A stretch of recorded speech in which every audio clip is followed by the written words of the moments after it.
Саламатсыздар ма? Екі айнымасы бар сызықтық теңдеулер жүйесін қосу тәсілімен шешу деген тақырыптың есептерін шығарайық.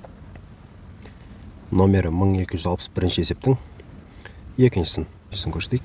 Бұл жүйеміз ары қарай. Бұл жерде жақшаны ашуымыз керек.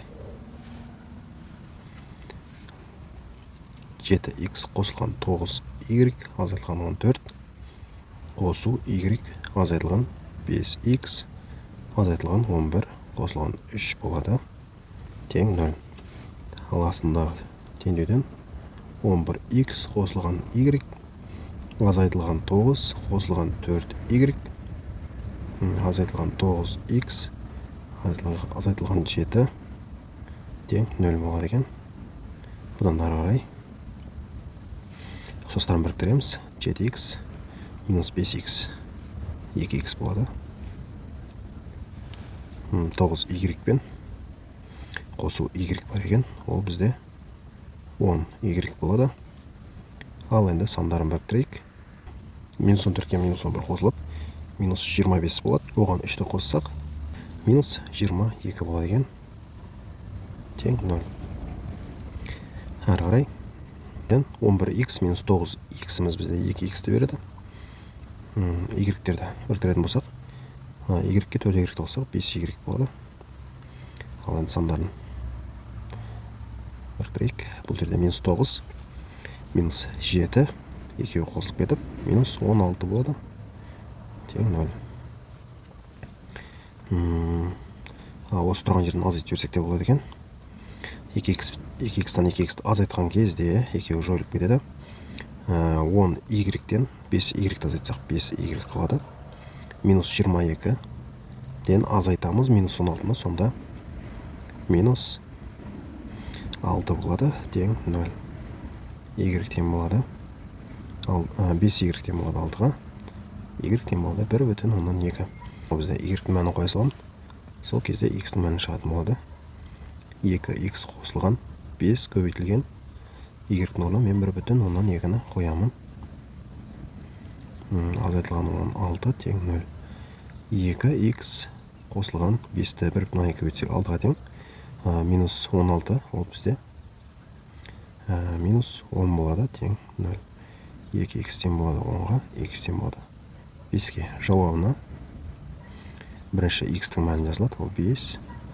Екінші y-тің мәнін жазылады, ол 1,2. Әрі қарай көшейік. 1262 есептің екіншісін шығарайық. Бұдан бізде жүйеміз енді минус 6 жақшаның сыртында тұр екен. Жақшаның ішіне әрқайсысына көбейтіліп шықса, сонда бізде болады минус 6-ны 4 көбейтсек минус 24 болады. Минус 6-ны минус x-ға өтетін болсақ, плюс 6x болып кетеді. Қосу 4y-ге өтсек 4y, 4-ті 5-ке өтсек 20 тең минус 2. 11-ді 1-ге өтсек 11. Қосу 11-ді x-ке өтсек 11x. Азайтылған 9-ды 7-ге өтсек минус 9 7-ге өтсек минус 63. Минус 9-ды минус y-ге көбейтетін болсақ, плюс 9y тең минус 45. Бұдан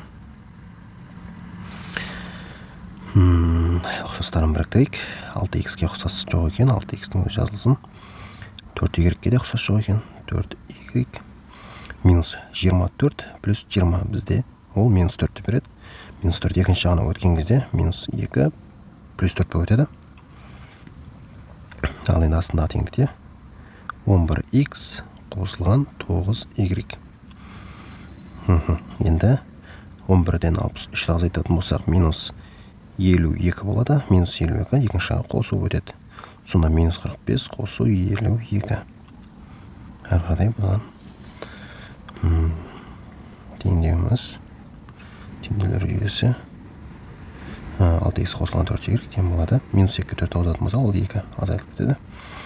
11x қосылған 9y тең болады. Минус 45-ке 52-ні қосу дегеніміз, 52-ден 45-ті азайтамыз. Сонда ол 7 болады екен. Ары қарай енді қосу тәсілімен шығаруымыз керек бұл теңдеулер жүйесін. Ол үшін біз коэффициенттерді бірдей келтіруіміз керек. 6 мен 11-ді келтіретін болсақ, екеуін 66-ға келтіреміз. 4 пен 9-ды келтіретін болсақ, онда біз 36-ға келтірсек болады екен. Демек, екіншісі дұрыс қой деймін. Біріншісі сонда көбейтіледі 9-ға. Ал екінші деңгейді көбейтейік, минус 4-ке көбейтейік. Сонда минус 9-ға көбейтетін болсақ, 54х болады. 4y-ті 9-ға көбейтсек, қосылған 36y болады. Тең 2-ні 9-ға көбейтсек, 18. 11x-ті минус 4-ге көбейтсек, минус 44x болады. Минус 4-ті 9y-ге көбейтсек, минус 36. Минус 36y болады. Тең 7-ні минус 4-ге көбейтсек, минус 28. Енді қосып жіберетін болсақ, 36y пен минус 36y жойылып кетеді. 54-тен 44x-іміз азайтылады. 10x қалады. 18 минус 28 екеуін қосылған кезде минус 10 қалады екен. Сонда x-іміз тең болады минус 1-ге. Y тауып үшін біз мына жерге қойайық.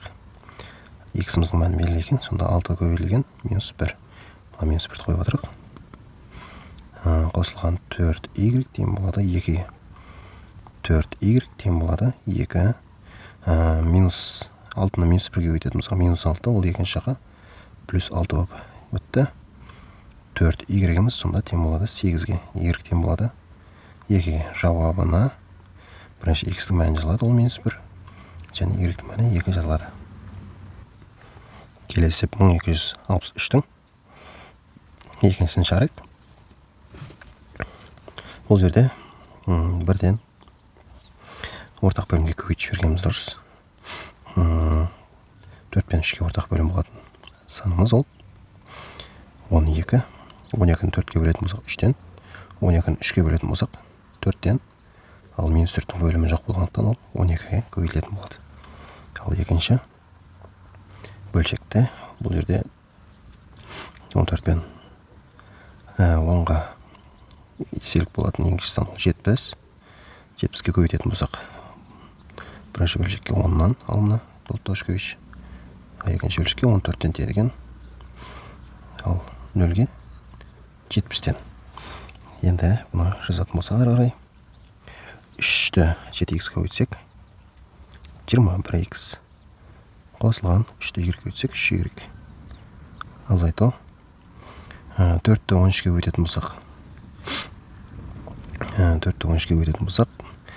40, 52. Алдына минус болғандықтан минус 52 болады. 52x. Ал енді 4-ті мына жер түсініксіз болып қалыпты.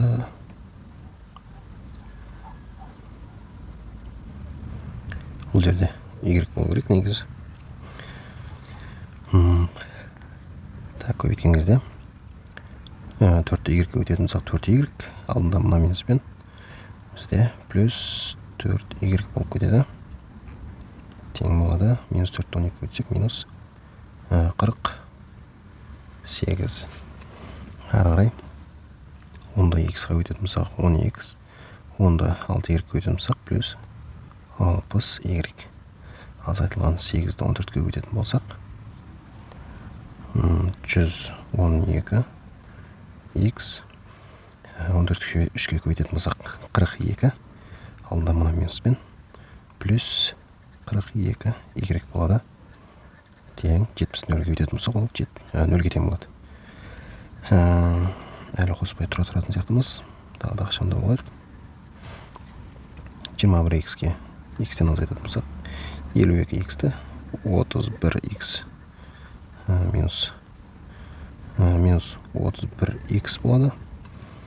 3y-ге 4y қосатын болсақ, 7y болады. Тең минус 48-ге.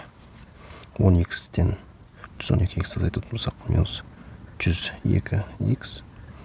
60y-ге 42y қосатын болсақ, 102 y болады екен. Тең 0. бұдан ары қарай минус 31x қосылған 7y тең минус 48-ге, ал астындағы теңдіктің барлығын 102-ге бөліп жіберсек, y тең 0 екен. Енді 7-нің коэффициентін келтіру керек. Сонда біз екінші теңдіктің барлығын 7-ге көбейтіп жіберсек, минус 31x қосылған 7y тең минус 48. Ал енді минус 7-ге көбейтетін болсақ, онда 7x азайтылған 7y тең 0 болады. Енді қосатын болсақ, плюс 7y минус 7y жойылып кетеді. Минус 31x-ке 7x-ті қоссақ, ол азайтылады. Минус 24x болады. Тең болады минус 48-ге. X тең болады 2-ге.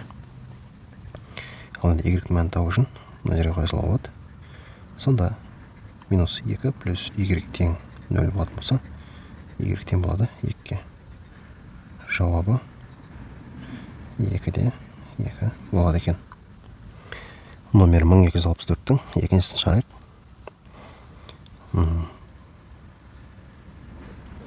Бұдан біз бірінші теңдікті барлығында 7-ге көбейтіп жіберсек болады. Сонда y-тердің коэффициенттері теңеседі екен. Сонда ары қарай бұдан шығатын жүйеміз бізде 29-ды 7-ге. Сонда 203x болады. 3y-ді 7-ге өтетін болсақ, плюс 21y болады. Тең минус 23-ді 7-ге өтетін болсақ, минус 161 болады. Ал астындағы теңдіктің өзін жаза саламыз. Минус 61. Енді екеуін қосатын болсақ, 21y пен минус 21y жойылып кетеді. 203-ке 19, 203x-ке 19x-ті қосатын болсақ, 222x болады екен. Тең болады минус 161-ге минус 61-ді қосатын болсақ, минус 222. X тең болады минус 1-ге. Ал енді y-тің мәнін табу үшін мына жерге қоя салуға болады. Сонда 29 көбейтілген минус 1 қосылған 3y тең болады минус 23-ке. Сонда 3y тең болады 29 минус 1-ге өтетін болсақ, минус 29, ол екінші қосу өтеді. Минус 23 қосылған 29 болып. Сонда 3y тең болады 6-ға, y тең болады 2-ге. Енді бізге мына өрнегінің мәнін табу керек дейді. X-іміз минус 1, демек 3 көбейтілген минус 1. Нәрге берген жазып қойын. 3x0 азайтылған 5y0 тең. Азайту 5 көбейтілген y0-іміз бізде 2 болып шықты. Сонда қарай мән табатын болсақ, минус 3 азайту 10 тең минус 13 болады екен. Келесі 1265-ші есептің үшіншісін шығарайық. Бұдан шығатын жақшаны бірден ашып жіберейік. Сонда x-ті y-ге көбейту керек болады. Ол x, y. Минус 2-ні y-ге көбейтетін болсақ, минус 2y. Минус x-ті y-ге көбейтсек, минус x, y. Минус x-ті 1-ге көбейтетін болсақ, минус x тең болады 2. Минус 3-ті x-ге көбейтетін болсақ, минус 3x. Минус 3-ті минус 2-ге көбейтсек, плюс 6. Астындағы теңдіктен x-ті y-ге көбейтетін болсақ, x, y. Қосылған 5-ті y-ге көбейтетін болсақ, 5y. Азайту минус y-ті x-ға көбейтетін болсақ, минус x, y. Минус y-ті минус 2-ге көбейтетін болсақ, плюс 2y болады. Тең минус 42. 4-ті x-ге көбейтсек, плюс 4x. 4-ті 5-ге көбейтсек, плюс 20 болады екен. Енді бұдан ары қарай xy пен минус xy, xy пен минус xy. Енді не қалды, соларды жазайық. Минус 2y қалды. Минус x, мына жақта минус 3x'іміз бар, ол екінші жаққа өткен кезде плюс 3x болады да, сөйтіп азайтылып кетіп 2x қалады. Ал енді ол 2-ге 6-ны қосатын болсақ 8 болады екен. 5y-ге 2y-ді қоссақ 7y, 4x-іміз солға қарай өткізейік. Минус 4x тең минус 42-ге 20-ны қосатын болсақ азайтылып кетеді. Минус 22 болады екен. Әлі коэффициенттер кемей тұр. Бұл коэффициенттерді келтіру үшін бірінші теңдікті 2-ге көбейтейік. Сонда біздің жүйеміз минус 4y қосылған 4x тең болады 16-ға. 7y азайтылған 4x тең минус 22 деп өзін жазып қойық. Енді екеуін қосатын 4x пен минус 4x жойылып кетеді. Минус 4y-ге 7y қосатын болсақ 3y қалады. Тең 16-ға минус 22-ны қосатын болсақ минус 6 болады екен. Y тең болады минус 2. Y табылды. Енді x-ті табу керек. X табу үшін мұны теңдікке қоя салайық. Y-ті мәнін. Сонда минус 2 көбейтілген минус 2 қосылған 2 x тең болады 8-ге. 2x тең болады минус 2-ні минус 2 өтсек 4 болады. Екінші жаққа ол минус 4 болып өтеді. Сонда 8 азайтылған 4. 2x тең 4-ге, x тең болады 2-ге. Жауабына сонда 2-де минус 2 деп жазады екенбіз. Бүгінге осы. Онда сау болыңыздар.